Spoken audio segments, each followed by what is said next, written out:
the right camera lens? Yeah. Okay. Hi, you should all be analyzing other teachers' practices, because when you analyze other teachers' practices, you're totally thinking about yourself. You're realizing, well, the group didn't really think that was effective, but I do that. And I can very safely talk to myself, interior monologue, and say, okay, I'm not going to do that anymore because I see that my colleagues don't value that as effective. Also reverse. They say something's really effective, I don't do that, and I go, oh yeah, okay, I guess I'm going to be doing more of that thing. But it's that internal reference you want to create.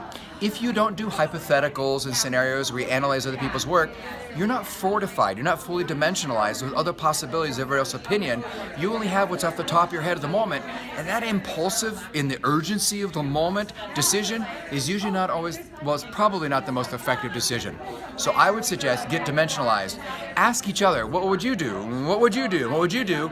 And you develop that depth and that versatility of response, which adds to your professional repertoire. I have a question for you. Yep.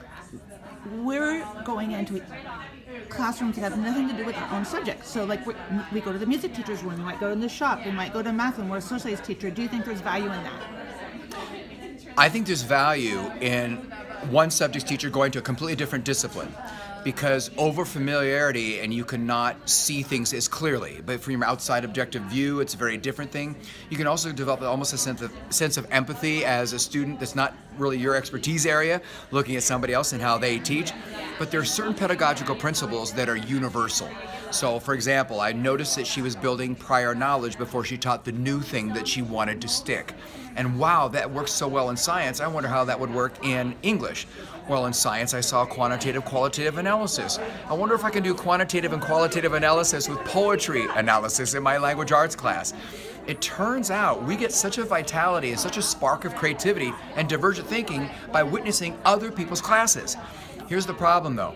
If a teacher is struggling, I would hope that somebody who's taught the subject before would do lesson reviews and give really good ideas.